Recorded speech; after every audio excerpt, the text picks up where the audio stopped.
Hi there. It got pointed out to me that at no point in my videos once I'd arrived in Santiago have I included a tour of Casa Anglicana de Peregrino, the Anglican Pilgrim Center. So I've given you a tour or a bit of a show around of San Fiz, which is the church that the Roman Catholic Archdiocese has graciously given us to use.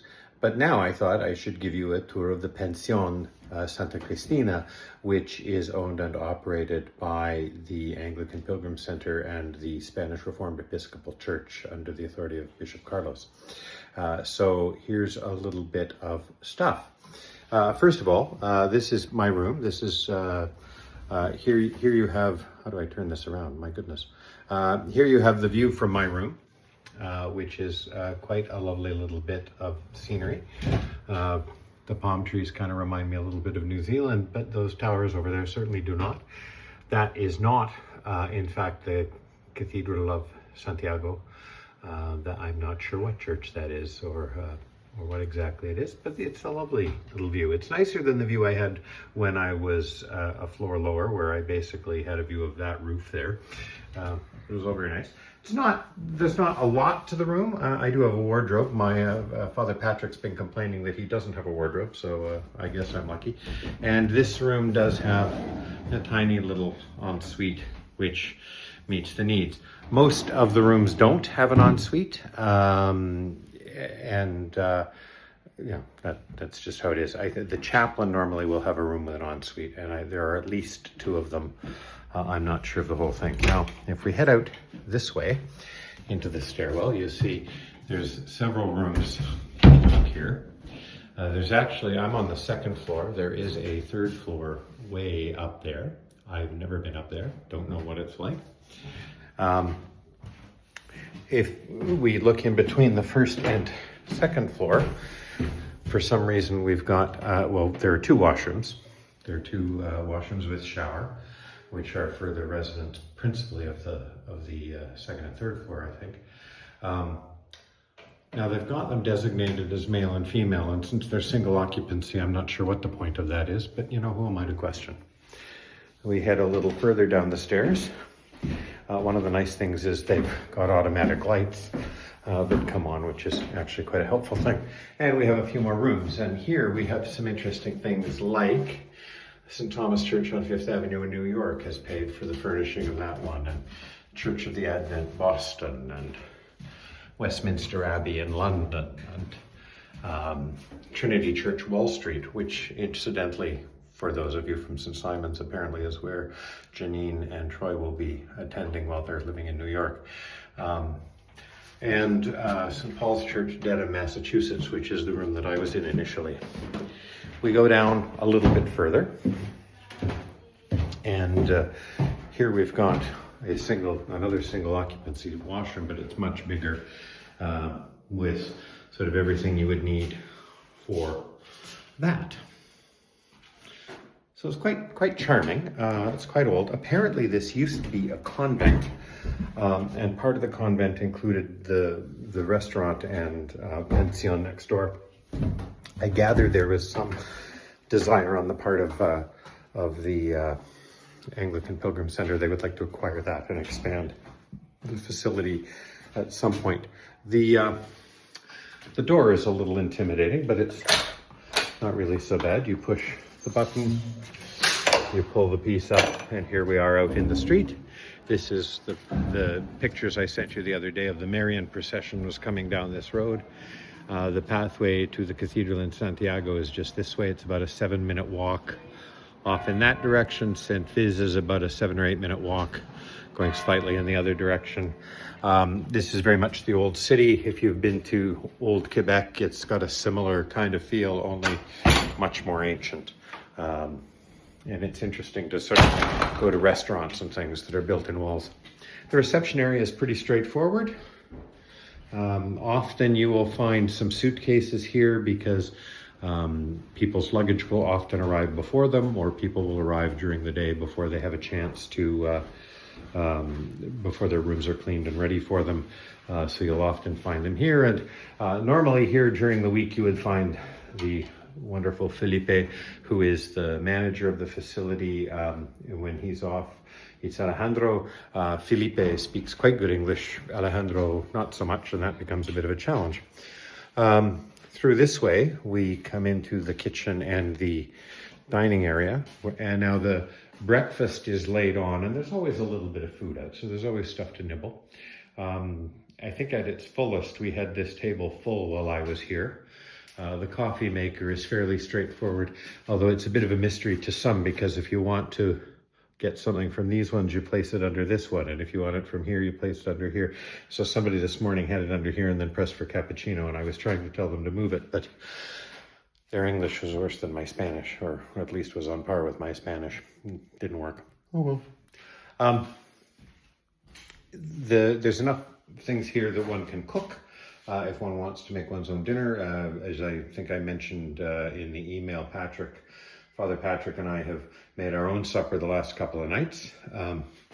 Good God, I think there's still some lentils left. I made too many lentils. Oh, no, looks like the lentils may be gone. That's not necessarily a bad thing. And then through this way, we have the back terrace. And this is the most wonderful thing. There's a little laundry facility here that somebody can use. Indeed, somebody is using it right now, some of our guests. And we have this lovely little terrace, which we can sit on. Father Patrick quite likes to sit out here for breakfast. I prefer to eat inside, not so much that I don't like the terrace, as I just find I can engage with more pilgrims indoors than outdoors. Got a little bit of statuary, some art, lots of beautiful flowers. I'm sure that Marie probably could tell me all sorts of things about the flowers, but I have no idea what I'm talking about, as is often the case with these things. And then we come back into this area and we have a few more rooms back here in the rear house. And again, I think these are rooms without an ensuite, but there's a toilet and shower back there as well. So it's really quite a lovely setup here at Casa Anglicana. And I think it's quite sad that this is how have I been putting it, one of the worst or one of the best kept secrets in the Anglican Communion. Far too many people don't know about the Anglican ministry here or about Casa Anglicana. Indeed, Casa Anglicana or the Pensión Santa Cristina existed before it was obtained by the Spanish Reformed Episcopal Church and by the Anglican Pilgrim Center. And so a lot of the people that in fact book here aren't aware of the connection. It was kind of funny. I think I've mentioned the Lutheran pastor and her family had no idea that they had to book themselves into a home. It was really quite wonderful, though. I mean, she came down to one of our services at St. Fiz, and she and Father Patrick and I had all sorts of lovely opportunities to talk about the challenges the church faces in Denmark and the United States and Canada, and how those are the same and how they're different. And but lots of people who either stumble on us through booking here at Pensión Santa Cristina, or stumble over us at St. Fiz. Yesterday, the Dean of Wellington and her husband arrived. They only knew we were here because of the chalkboard outside. So clearly some work to do in that regard. But it's been a lovely time here. I have really appreciated the opportunity to do this work, to engage with pilgrims. I think most of the conversations at St. Fiz have been with Spanish people who were curious to know what was going on there.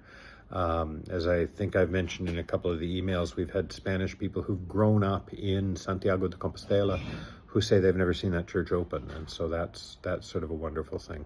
And I think that works also to the benefit of the Roman Catholic Archdiocese, because the San Fiz and that location and San Pio, the hermit who used to live there, are all very much an important part of the story of the origin of the connection of this place to Santiago and of the origin of the Camino de Santiago.